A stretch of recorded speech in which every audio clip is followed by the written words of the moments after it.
In a different video, I talked about my most disappointing camera, the Rollei XF35.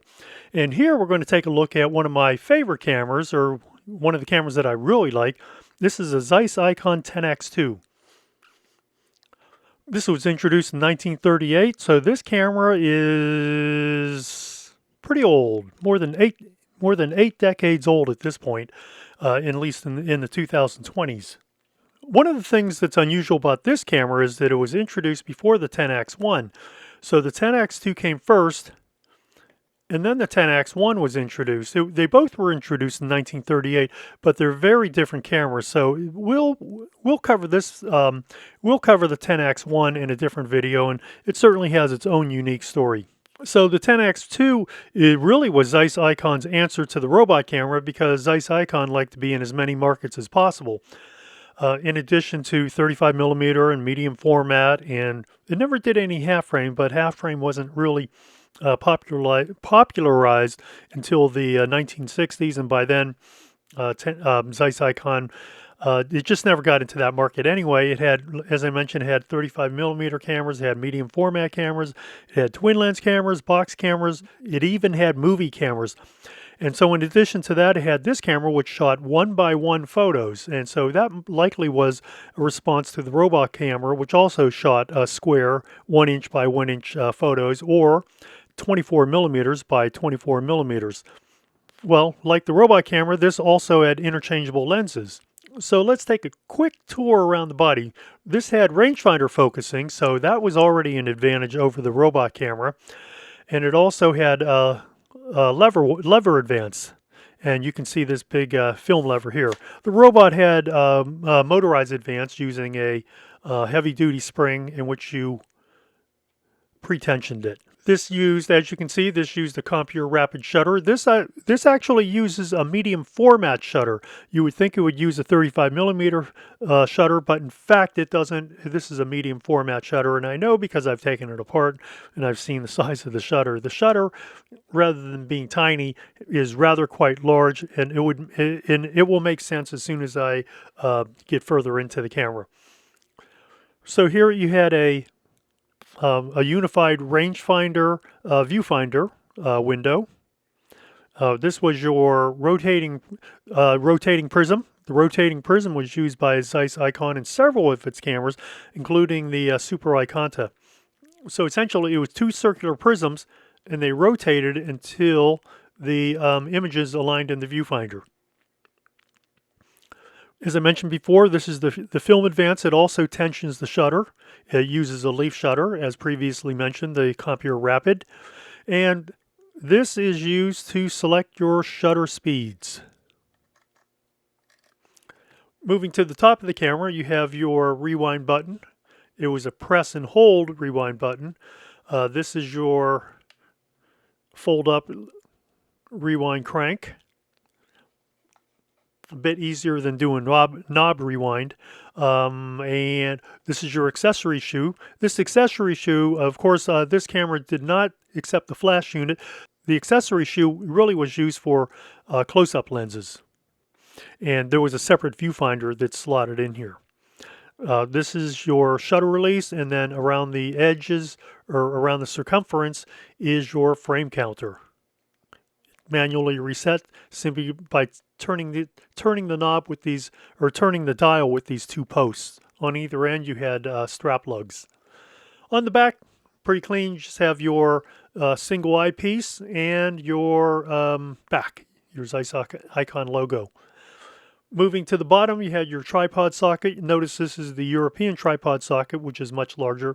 However, today, if you do want to use this on tripod, there are little inserts that screw into this post, and that will allow it to fit most 1/4" tripod sockets today, or tripod posts today. These little flip-up keys unlock your back.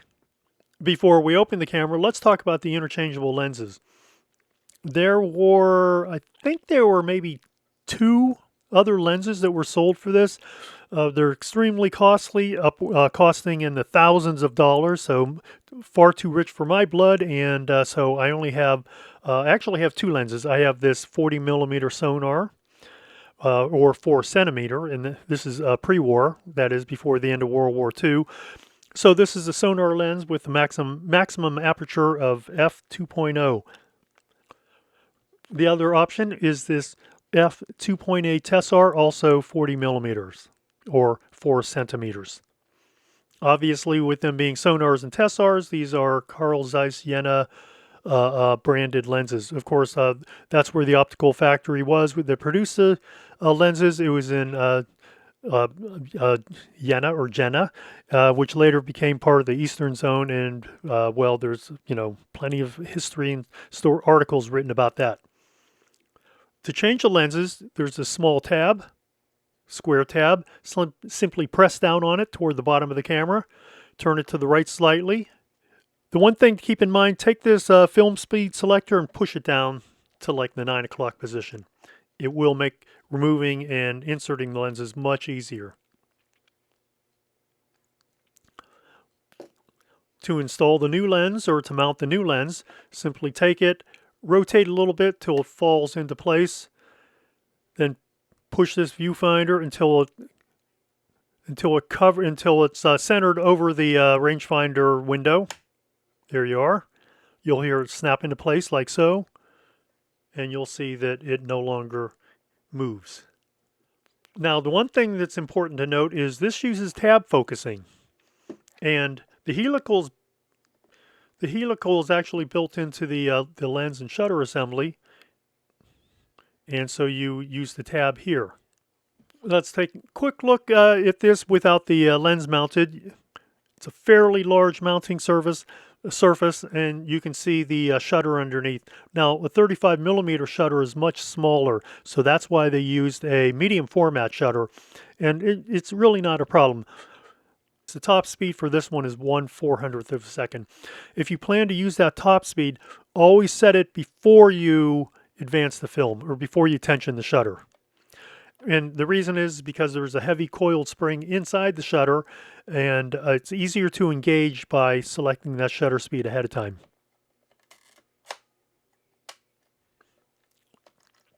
This has a full range of shutter speeds, 400, 200, 100, 50, 25, 10, 5, 2, 1, and B. There's no T setting, but that's okay. You probably didn't really need a T setting with this particular camera. The most popular lens today is the sonar lens. Although you certainly can't go wrong with the Tessar, the sonar has its own particular photographic qualities as far as how it renders the scene. Remember, these are all pre-war lenses, so they're going to be uncoated lenses. That means do your best to protect the lens surfaces, don't overclean them, and if possible, I would mount a filter in front of it, and if not a filter, certainly a lens shade. This uses a 35.5 millimeter filter thread.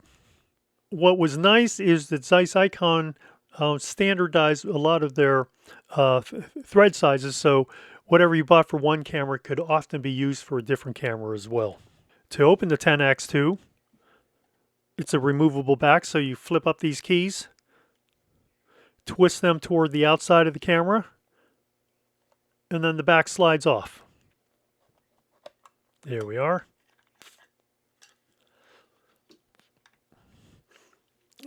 You could use either the standard contact spool, or you could use two removable, two refillable or reloadable Zeiss Ikon spools. I'm not sure what's up with this one. This is a different one. I don't know what's in here. It feels like there's film in there. This one definitely feels empty. With the back remove, you'll see several things. One thing is, in most of Zeiss Ikon cameras with removable backs, you'll have a serial number here. You'll always want to make sure that the serial number here matches the serial number here. And if it doesn't match, what it means is at some point the back was replaced. It's always nice to have matching serial numbers. It also, in addition to helping its value, it also ensures that the two were properly mated, and no part was lost.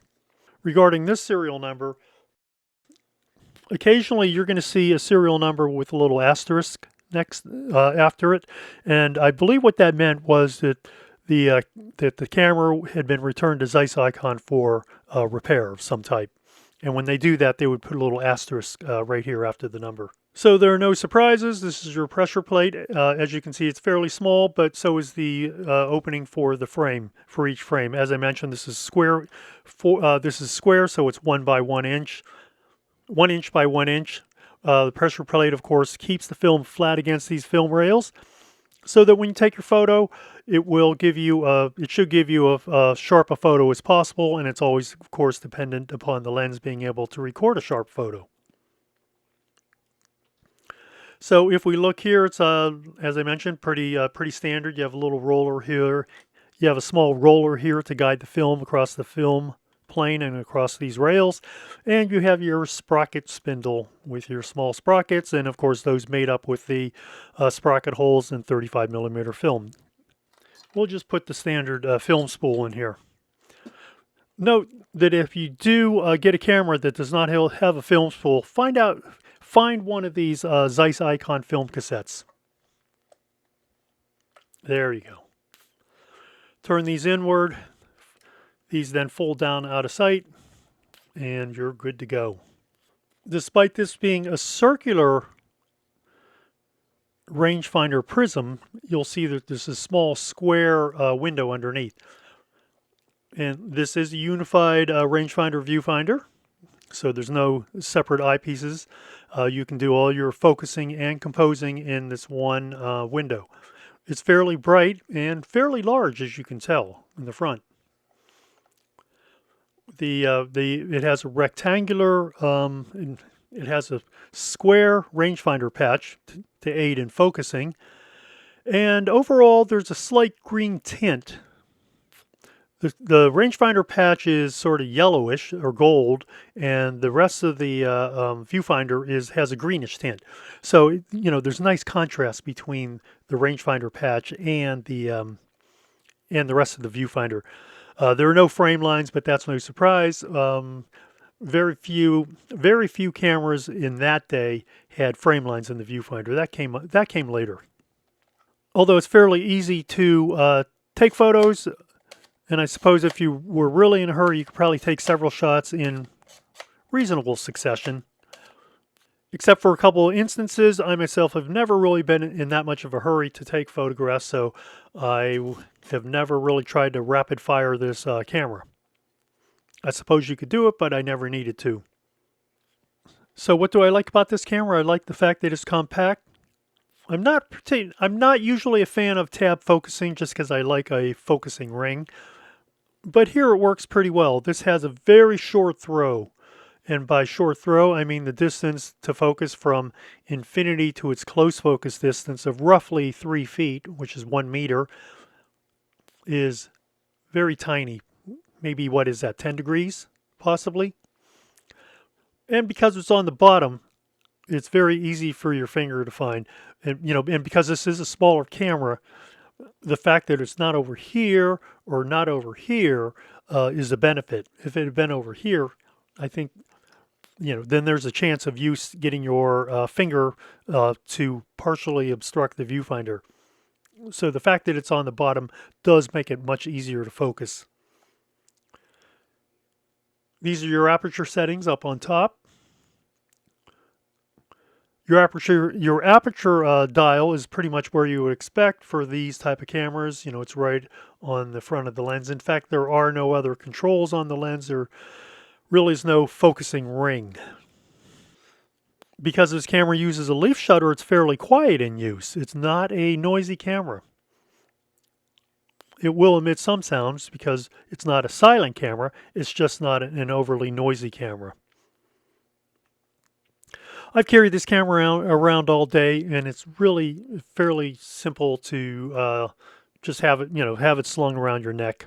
I generally have used a neck strap, and I don't hang it from my shoulder. I just drape that. I run that. I've carried this all day using a neck strap here and here, using these lugs, and I just hang it around my I don't drape it from my shoulder. I just carry it traditionally.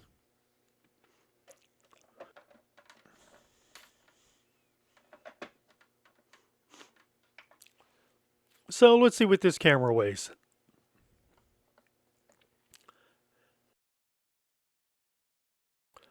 So the Tenax 2 weighs 1 pound 6 ounces. So I would imagine if you throw on a roll of film, depending on depending on what it is, you're going to be maybe closer to 1 pound 8 ounces. So here's a roll of film.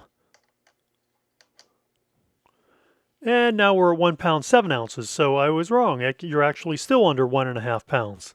Keep in mind when you use this camera, it uses a square composition, which is very different from most 35 millimeter cameras, because most of them they're horizontal, rectangular images. I know square is a rectangle, but in this case, a square is a square. On the other hand, so when you're shooting a square, you never have to shoot a vertical photo because why would you? There's no reason to turn the camera. But working with the square composition does challenge you, I think, as a photographer, and that's always a good thing. I've owned maybe 3 of these cameras. I have 2 left. I guess I'll hang on to them for a bit longer. Things to consider when you're purchasing them: it's not unusual to find, some what they call Zeiss bumps on the back. And that's easy enough to correct. Usually you just have to lift the leather, peel it back, remove that debris that's under the leather. Lately I've been painting it with some automotive paint. That's a good way to protect that brass rivet and to keep it from interacting in the future with whatever material you use to rebond the leather back to the camera. And so this one I have done some work on. I think it came out very nice. I've been pretty pleased with it. Typically you don't see many problems with the shutter. These shutters, for whatever reason, don't seem to be really gummed up, and perhaps it's because it is sealed inside the body. You will need to clean the viewfinder. That's almost always, and without a doubt, you're going to need to clean that. So that means you'll have to remove the top deck, do a bit of work underneath. In general, these have held up pretty well. You generally don't have to make many changes to the focusing. If you do purchase one, always check the front element, because all of these are uncoated lenses. They're more susceptible to the front element being scratched for a number of reasons, and the primary reason being that the rear element is usually inside the camera. In general, you won't find problems with the rear element. You also might have to clean the surfaces of the prism. That's to be expected as well, because that's outward facing, and it certainly can be exposed to the elements.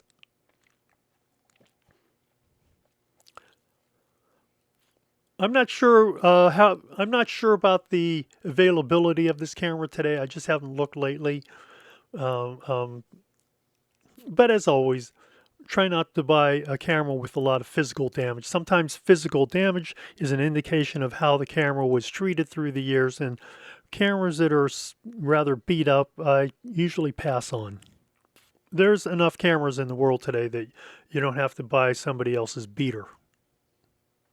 So what's my verdict for this camera? So my final rating is 9.4, and you can see how I've rated everything. Always keep in mind that these are subjective ratings. These are just, my opinion of what this camera is, but I've had a lot of good luck with buying these cameras. Aside from the bumps that you'll often see underneath the camera leather, that's probably been the primary problem, other than routine service.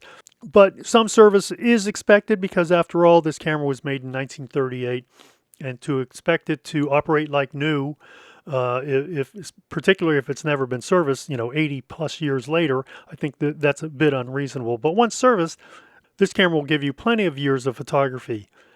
I believe that I serviced this camera last maybe 12 to 15 years ago, and it works just fine today. I'll throw up some photos that I've taken with this camera. For the most part, I've been using the sonar. The Tessar was a rather recent purchase, and I had moved a bunch of times since then, so I hadn't had an opportunity to use it. However, I would expect that Tessar to perform very similar to other Tessars from that era. So there you have it, the Zeiss Ikon Tenax 2, an unusual German camera, shoots square 24 by 24 millimeters or 1 inch by 1 inch photos. Actually, I know 1 inch is really 25.6, but it's usually referred to as shooting 1 inch by 1 inch photos. So who am I to correct them? In any case, you know, a very solid camera, very well made. I don't think you would at all be disappointed to own one, and it certainly is a very usable camera, particularly with that sonar lens, which has, you know, qualities all its own. So if you've had the opportunity to use this camera, leave a comment below. And if you enjoyed this, think about hitting that like and or subscribe button. If you have a comment or a question about a camera, please send it to contact@camera-talk.net. And I hope to see you on the next video.